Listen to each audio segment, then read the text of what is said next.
Hello friends, welcome to this video. मैं हूं आपका दोस्त स्पर्श और इस वीडियो में हम जानने वाले हैं डेटा साइंस के बारे में। अगर आप एक डेटा साइंटिस्ट बनना चाहते हो तो कौन सी चीज़ें जो आपको पता होनी चाहिए, मैं पूरी कोशिश करूंगा डेटा साइंस के बारे में आपको सब कुछ बताऊं, like scope, job, income, future और बहुत कुछ। इनफैक्ट इस छोटी सी वीडियो में मैं कवर करने वाला हूँ डेटा साइंटिस्ट बनने की सारी road map, step by step process. एक छोटी सी अपील करना चाहूँगा, अगर आप मेरे वीडियो को पहली बार देख रहे हो या चैनल में पहली बार आए हो तो मेरे चैनल को आप प्लीज़ सब्सक्राइब कर लेना। मैं रेगुलर बेसिस में इंफॉर्मेटिव वीडियोस लाता रहता हूँ, जिसके माध्यम से, जिसके मीडियम से आप स्किल्स को सीखते हो, टेक्नोलॉजी के बारे में जानते हो और अपने कैरियर को एक नई ऊंचाई तक लेके जाते हो। तो without wasting any time, let's start this video.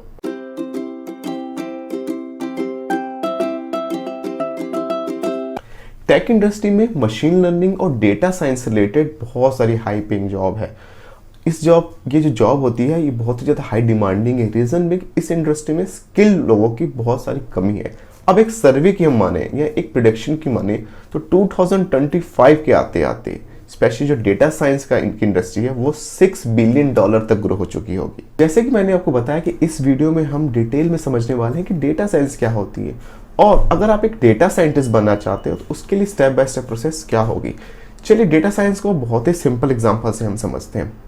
आपने देखा होगा बेसिकली कि जब आप YouTube यूज़ करते हो या YouTube में कुछ मूवीज़ देखते हो, चाहे आप कॉमेडी मूवीज़ देख रहे हो चाहे आप हॉरर मूवीज़ देख रहे हो, आपने देखा होगा आपके व्यूइंग पैटर्न के अकॉर्डिंगली, व्यूइंग बिहेवियर के अकॉर्डिंगली आपको YouTube automatically next video suggest करता है। फॉर एग्जाम्पल, अगर आप हॉरर मूवीज़ के शौकीन हो, हॉरर मूवीज़ देखते हो तो YouTube ऑटोमेटिकली आपके डेटा को स्टोर करता रहता है कि आप किस तरह के वीडियोस को सर्च कर रहे हो, किस तरह के वीडियोस को वॉच कर रहे हो। आपके बिहेवियर को आइडेंटिफाई करता है और जो नेक्स्ट वीडियो वो सजेस्ट करेगा वो मैक्सिमम 99% चांसेस है कोई एक हॉरर मूवी ही होगी। या एक सिंपल एग्जांपल और समझते हैं। आपने देखा होगा कि जीमेल या कोई आप मेल बॉक्स जब यूज़ करते हो तो मेल प्रोवाइडर या मेल क्लाइंट जो आपका है वो ऑटोमेटिकली कुछ ईमेल्स को वो शॉर्ट कर देता है एज अ स्पैम मेल और सिर्फ स्पैम फोल्डर में डिटेक्ट करके डाल देता है। कुछ ईमेल्स को डालता है प्रमोशनल में, कुछ को डालता है वो सोशल मीडिया कैटेगरी में। ये किस तरीके से होता है? ये सारी जो कैटेगरीज होती है बैकएंड में बेसिकली कुछ एल्गोरिथम्स चल रहे होते हैं जिसमें कीवर्ड्स के बेसिस में, सोर्स ऑफ ईमेल्स के बेसिस में या कंटेंट के बेसिस में, जो ईमेल कंटेंट है उसके बेसिस में ये ईमेल क्लाइंट्स जो हमारे होते हैं, चाहे वो जीमेल हो, वाईमेल हो या कोई थर्ड पार्टी ईमेल्स भी आप यूज़ कर रहे हो, ऑटोमेटिक शॉर्ट कर देते हो और डिफरेंशिएट कर देते हैं वो ऑटोमेटिकली कि किस कैटेगरी का कंटेंट है। ये भी बेसिकली डेटा एनालिसिस या डेटा साइंस की देन है। एक और एग्जांपल, बहुत ही सिंपल एग्जांपल, हम और आप डेली बेसिस पे हम इन चीज़ों को देखते हैं।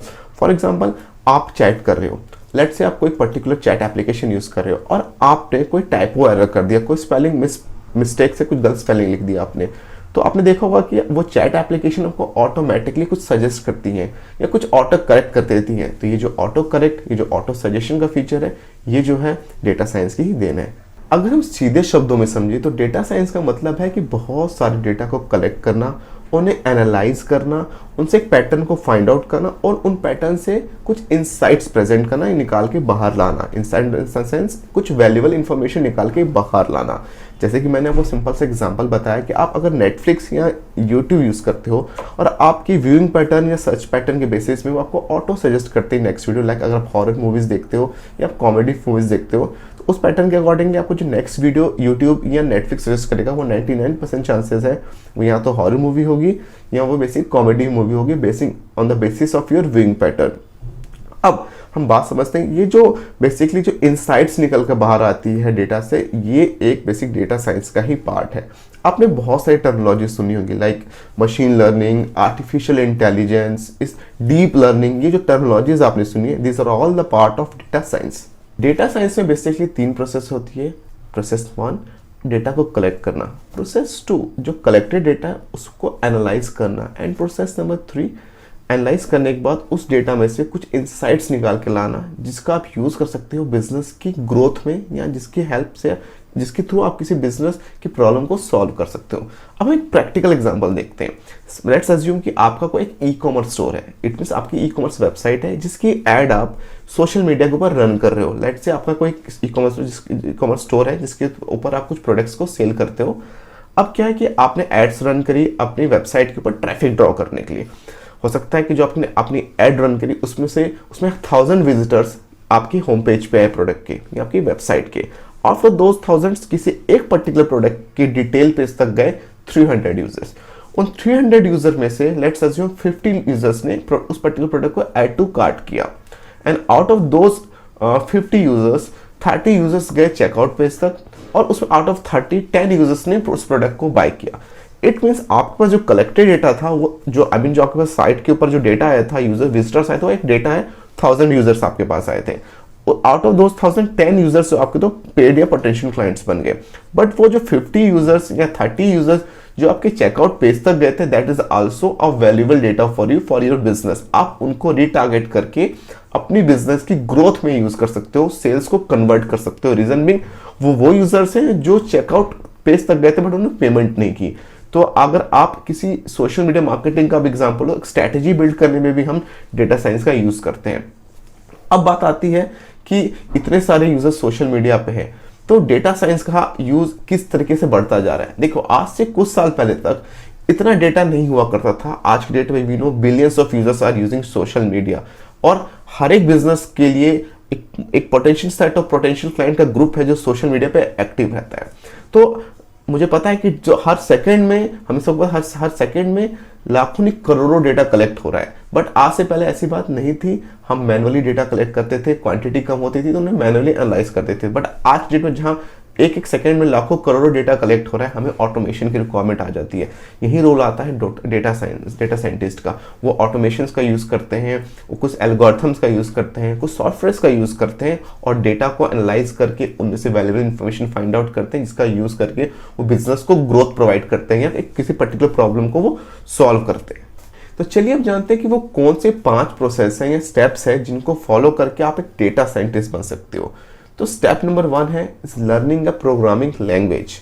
जो दो बहुत इंपॉर्टेंट प्रोग्रामिंग लैंग्वेजेस जिनका यूज डेटा साइंस में ज्यादा होता है, one is a Python and second one is language R. But ज्यादातर लोग बेसिकली पाइथन को प्रेफर करते हैं। रीजन बिंग पाइथन एक ब्रॉड लैंग्वेज है, बहुत सारी क्लासेस लाइब्रेरी ऑलरेडी बिल्ड है जिनका आप यूज करके रिजल्ट्स अचीव कर सकते हो कम एफर्ट्स में। तो ज्यादातर जो डेटा साइंटिस्ट होते हैं वो पाइथन लैंग्वेज को प्रेफर करते हैं। अब एक बात आपको यहाँ पता होनी चाहिए कि डेटा साइंटिस्ट बनने के लिए आपको पाइथन की बिल्कुल ब्रॉड या डीप नॉलेज होने की रिक्वायरमेंट नहीं है। आप अगर बिगनर हो तो आपको बेसिक कॉन्सेप्ट्स आपको पता होने चाहिए, लाइक लूप्स क्या होते हैं, क्लासेस क्या होती हैं, स्टेटमेंट्स क्या होती हैं, आप वेरिएबल को कैसे डिक्लेयर करोगे, और इस तरह की कुछ चीजें आपको पता होनी चाहिए जो आप छोटी छोटी प्रैक्टिस के साथ अचीव कर सकते हो। 2 important libraries, one is the NumPy and second one is the pandas, जो पाइथन का पार्ट है। इनका यूज हम बेसिकली करते हैं डेटा के ऊपर ऑपरेशन परफॉर्म करने के लिए, तो इनके बारे में आपको पता होना चाहिए। Second process is to learn statistics. अगर आपने 10th या 12th एग्जाम्स में स्टैटिस्टिक्स के बारे में पता था, लाइक मीन, मीडियन, मोड या वेरिएशंस के बारे में, तो आप उसे रिवाइज कर ले, बिकॉज आप अपनी डेटा साइंटिस्ट के लर्निंग प्रोसेस में या डेटा साइंटिस्ट बनने के प्रोसेस में इन चीज़ों को यूज करने वाले हो। जब आप as a data scientist work करते हो ना, then you are suppose to work on the large set of data, और उस सिनेरियो में आप टेबल्स या डेटा शीट्स के ऊपर काम नहीं कर सकते। आपको डेटा को विजुलाइज करना पड़ेगा इन ग्राफिक फॉर्म में। तो आपको ग्राफ्स के बारे में, लाइन चार्ट के बारे में, पाई चार्ट के बारे में बहुत कुछ पता होना चाहिए, और उसको अचीव करने के लिए in Python language 2 libraries available है बेसिकली, जिनका नाम है मैटप्लॉटलिब और एक का नाम है बेसिकली सीबॉर्न लाइब्रेरी। इन दोनों के ऊपर काम करना आपको बिल्कुल अच्छी तरीके से आना चाहिए, तभी आप डेटा को विजुलाइज कर पाओगे प्रॉपरली और उसको एनालाइज कर पाओगे in simple and easy way. The 4th process is machine learning. अगर आप मशीन लर्निंग या प्रोग्रामिंग के बारे में सीख जाओगे तो आपको डेटा साइंस के प्रोसेस में बहुत मदद मिलने वाली है। आपको पता होगा कि सॉफ्टवेयर या एल्गोरिथम को किस तरीके से यूज करना, और उसको यूज करके आप प्रैक्टिकल वे में प्रोजेक्ट्स कर पाओगे। 5th प्रोसेस है प्रैक्टिकल इंप्लीमेंटेशन। इससे बेहतर कुछ भी नहीं मैं मानता हूं, क्योंकि डेटा साइंस एक प्रैक्टिकल स्किल है। जब तक आप इसे प्रैक्टिकली इंप्लीमेंट नहीं करोगे छोटे प्रोजेक्ट्स में, आप इसके बारे में नहीं समझ पाओगे कि एल्गोरिथम्स कैसे काम करते हैं, सॉफ्टवेयर कैसे काम करते हैं, किस तरीके से आपको सॉफ्टवेयर का यूज करना है। अगर आप कुछ सैंपल प्रोजेक्ट्स देखना चाहते हो रिलेटेड डेटा साइंस, तो एक वेबसाइट है Kaggle.com, वहां विजिट कर सकते हो। वहां पे आप देखोगे बहुत सारे लोगों के पास प्रोजेक्ट्स आपको मिल जाएंगे data science related, sample data sets आपको मिल जाएंगे। उन डेटा सेट्स को यूज करके कुछ आप सैंपल प्रोजेक्ट्स अपने लिए बना सकते हो, और जब सैंपल प्रोजेक्ट्स बनाओगे तो ऑब्वियसली आप इन चीजों को प्रैक्टिकल वे में सीखने वाले हो और सीखोगे भी। कोशिश करें, अगर आप एक फ्रेशर हो या आप एक स्टूडेंट हो, तो अपने बिगिनिंग ऑफ योर एजुकेशन, आप जब से आपने स्टार्ट की चीज़ें, आप छोटे छोटे प्रोजेक्ट्स के ऊपर काम करना स्टार्ट कर दो और एज ए रेफरेंस पर्पस आप उन्हें यूज़ करो अपने रिज्यूमे में, जिससे वो आपके रिज्यूमे की वैल्यू भी बढ़ाएंगे और आपको जॉब मिलने में या इंटर्नशिप मिलने में बहुत मदद मिलने वाली है। तो चीज़ों को कोशिश करें आप प्रैक्टिकल वे में सीखें, क्योंकि data science is not a theory skill, it is a theoretical skill, it is a practical skill. तो उम्मीद करता हूं कि इस वीडियो में मैंने सब कुछ कवर किया जो आपको पता होना चाहिए रिलेटेड टू डेटा साइंस, और आपको काफ़ी ज़्यादा मदद मिलने वाली है इस पूरी प्रोसेस के साथ। अगर आप चाहते हो कि मैं आर्टिफिशियल इंटेलिजेंस या मशीन लर्निंग से रिलेटेड और भी इंफॉर्मेटिव वीडियोस आपके पास लेके आऊँ, so do let me know in the comment section. और अगर आपको ये वीडियो अच्छी लगी हो तो अपनी फ्रेंड्स में, अपने नेटवर्क में, अपने ग्रुप में इस वीडियो को आप शेयर कर देना, सो दैट आपकी फ्रेंड्स को भी मदद मिल पाए और वो भी अपनी लाइफ में कुछ नए नए स्किल्स को ऐड ऑन कर पाए। तो आज की वीडियो के लिए इतना ही। दिस इज योर फ्रेंड स्पर्श kosher signing off. Thank you.